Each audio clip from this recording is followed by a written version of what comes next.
Some time ago, uh, this is when I was still in my 20s, so we're talking about 1837. I was in New York and I was teaching Sunday school, and I'm sure many of you have been to prison. I mean, Sunday school before too. And so I was teaching Sunday school, and I had the 11, 12-year-old kids, and the masjid didn't have like different rooms. They had those partitions, right? And there was the teenagers on the other side.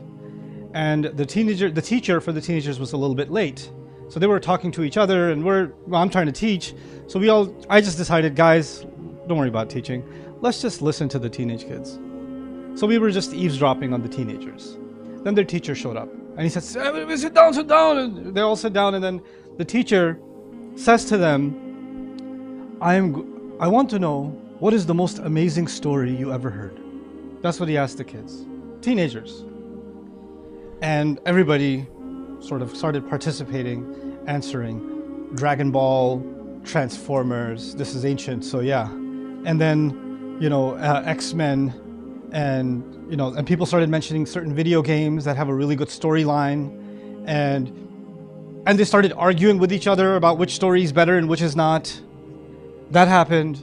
And the teacher was not expecting any of this. He said, no. It's the story of Yusuf alayhi salam.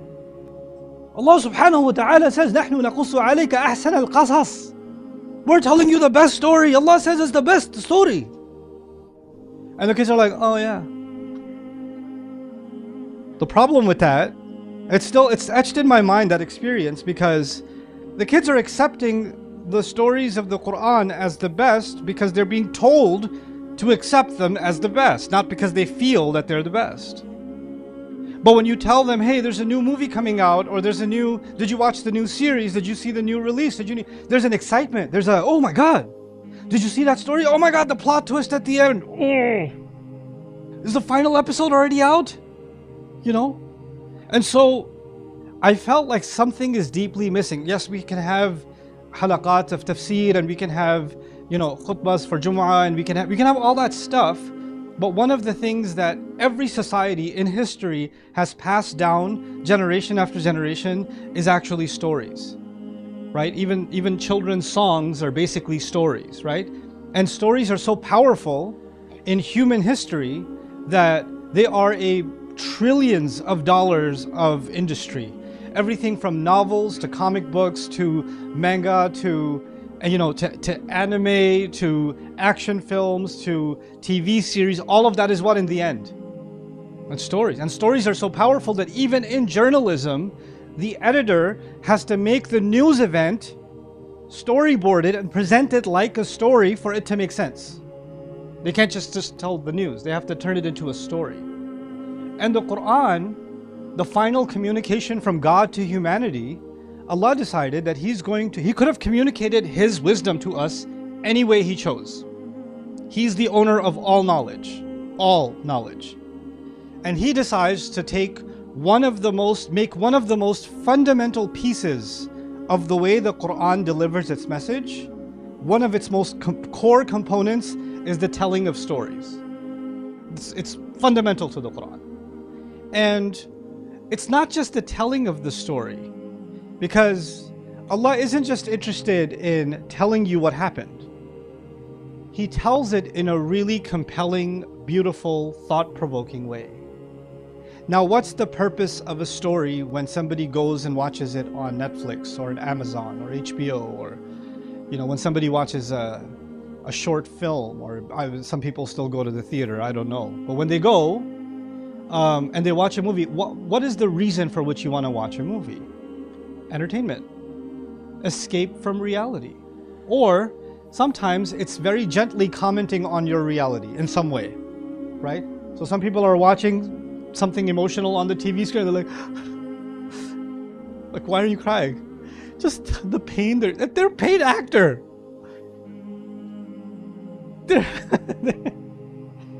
It's saline. Anyway. So the point that I'm making is stories are a massive form of entertainment. The Quran does not want to dismiss that, because the fact that a story should actually be compelling to get your attention, it has to have some level of entertainment in it. It has to.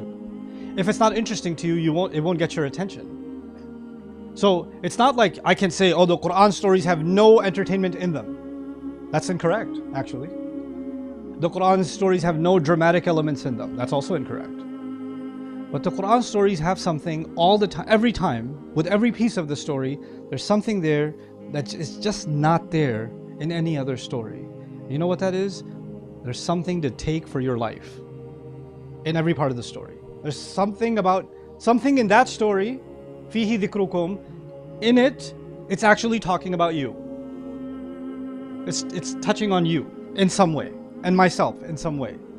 So what I wanted to do, if there were kids here, I was going to take a different approach, but since you're, grown kids, I'm going to still tell you some parts of a story. It's a very small piece of a story, but I want you to just pay attention to how Allah tells it.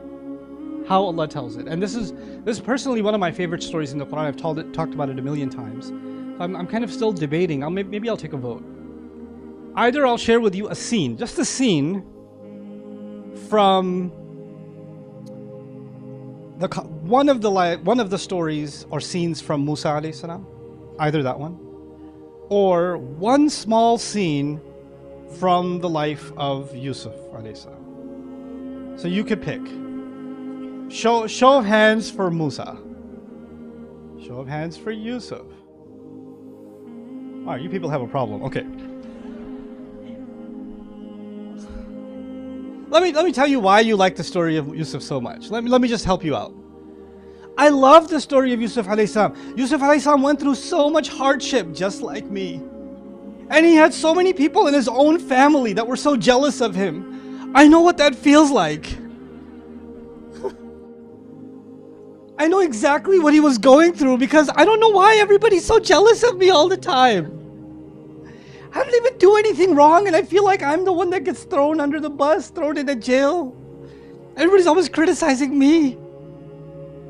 God, you love the story of Yusuf alayhi salam. Not you, your neighbor from Ohio. They love the story of Yusuf alayhi salam because it allows them to celebrate being a victim.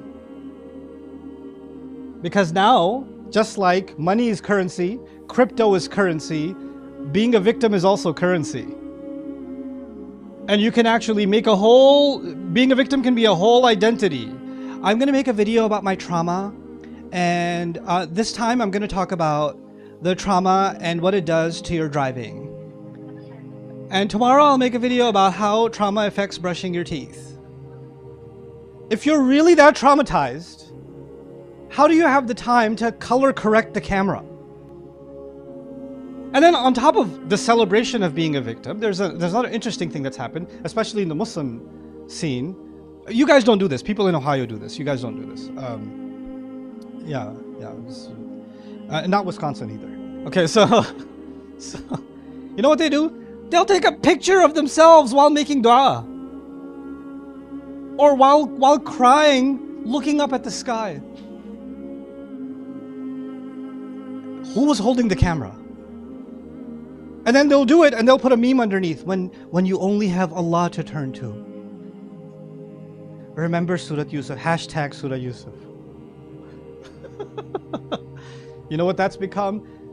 We all have pain in our life, but social media has given us an opportunity to broadcast our pain. Broadcast it to the world.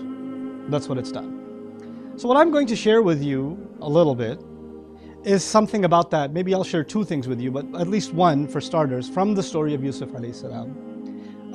And that has to do with the first scene of the story of Yusuf alayhi salam. Yusuf alayhi salam comes to his father at the opening of the story in the Quran, and he says, Ya abati inni ra'aytu ahada ashara kawkaban wash-shamsa wal-qamara ra'aytuhum li sajidin.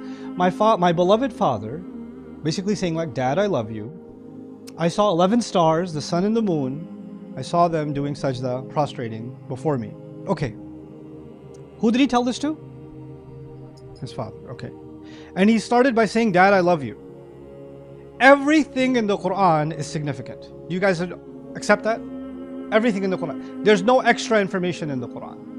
In fact, I want you to remember this part properly. The conversation I'm having with you right now, I've been speaking for 5-7 minutes. If you made a transcript of it, it would be 3-4 pages already. You know that? 3-4 pages. The life of Ibrahim alayhi salam is well over 100 years. Okay? And if you were documenting every conversation he ever had in his life, how big would that be? Do you understand? It would be millions of pages. You understand that? In the Quran, the entire life of Ibrahim alayhi salam, Allah chose certain moments that amount to a handful of pages, which actually amounts to a handful of minutes, 10, 15 minutes, 20 minutes, 30 minutes of his life are in the Quran. You with me? 30 minutes of his life. And even when I say, Yusuf said to his father, my dad, I saw 11 stars, the sun and the moon, I saw them making sajda. How much time did that take to say? Few seconds. 10-15 seconds. That sentence is done. It's over. Allah did not give us their lives. Allah gave us seconds from their life. You understand this? So now Allah chose from those seconds. What He decided to keep is, after rejecting a lot of their history, a lot of their story did not make it to the Quran. So the final cut that makes it into the Quran, every part of it is significant. Do you understand what I'm getting at? Okay? Now if you understand that, then the fact that he says, Ya abati wa ta' tushir ila al-hub wal-karam, it's as if you say, my beloved and respected father. That's what the first statement is. My beloved and respected father. I know nobody speaks like this. Not anymore, right? We don't say my beloved and respected father. Or we don't, but I'll give you the United States equivalent of Ya abati, Dad, I love you. So he didn't just say Dad, he said Dad, I love you. By the way, if you just want to say Dad, you could just say Ya Abi. In fact, even if he didn't say Dad, if he just said, I saw 11 stars, the sun and the moon, and he never mentioned his dad, calling his dad, the statement would still be understood. When Yusuf said to his father, I saw 11 stars. So the fact that Allah mentioned, Dad, I love you, my beloved, respected father, is a choice Allah made for every believer to contemplate. This is significant. Okay, so let's ask this question. I've asked this question in, I would say, about 50 cities around the world now. This same question I'm about to ask you. How many people were raised hearing from their dad that he loves them for no reason at all? Just randomly, he just says, son, I love you. Beta, I love you. Beti, I love you. I love you. I love you. I love you. Just a regular thing. Show of hands. Yeah, you're about the same statistics as the rest of the ummah. And please make note of whoever raised their hand so we can scratch their car on the way out.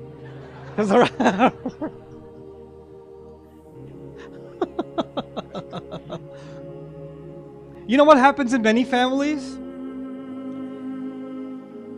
It might be confusing to some of you. I'm saying, hey, how many dads, you remember your dad saying he loves you all the time for no reason? But actually, I should be asking how many kids were saying it, because the story is not about a dad saying it. The story is about a kid saying it. But actually, kids copy what they hear. You see viral videos online of kids using foul language, right? Little 2-year-old saying, what the beep, beep, beep, beep, and it's millions of views. Where did that kid learn to speak like that? Where did he get it? And he's pointing at his dad.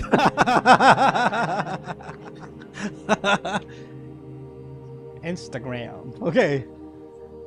You learn it from adults. So if Yusuf, a child, is saying to his dad, Dad, I love you, where do you imagine he learned that from? From his dad. Very good. So his dad says, Yusuf, I love you, give me some water. Yusuf, I love you, come sit with me. Yusuf, I love you, it's time to go to bed. Yusuf, I love you, it's cold outside, wear something warm. Yusuf, I love you, come here, sit with me. Yusuf, I love you, your mother's calling you. Yusuf, I love you, close the window. Yusuf, I love you, Yusuf, I love you, Yusuf, I love you. And what does Yusuf learn to do? Dad, I love you, Dad, I love you, Dad, I love you. Anything, Dad, I love you. He responds. But of course, this is it's in the Quran, so it's clearly guidance for you and me. And perhaps the first guidance we're getting is families, and by the way, this is not just about father and son, this is about all loving relationships. All of them. Perhaps one of the lessons that we're getting out of this story from the very opening is that a family has to be one in which love is expressed. You actually have to let someone know you love them. And it doesn't have to just be from the words, I love you. It could be something like, I miss you. It could be something like, sit next to me. It could be something like, I haven't seen you for so long, and it just makes me happy to see you happy. Loving words. I'm proud of you. I'm so happy for you. Something kind. And you know what? That's really hard to do for family members, for Pakistanis. No, for everybody. It's hard. In fact, many parents, none of them here, all of them in Ohio, many parents will sing the praises of their children to everyone else. My son, he went to University of Michigan, graduated in 3 years. And they'll talk up their kid, their son, their daughter. Oh, my son, mashallah, my daughter does this for me. She does everything. She does everything. And then the daughter comes home. तुमने किया क्या अपनी जिंदगी में? What have you ever done with your life? You think you've ever done anything?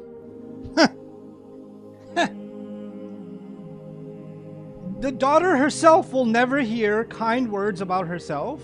Everybody else will hear them, though. Everybody else will hear them. In fact, the daughter will never even know. The son will never even know they're that nice in their absence. Like it's like reverse ghiba, right? But sometimes you get a glimpse of it when you go to a wedding together, right? When you go to a wedding together, you have to look like a happy family, right? So you could be fighting on your way to the wedding hall. Okay, we're getting the cameras are on. Assalamu alaikum, this is my son, so proud of him. Like,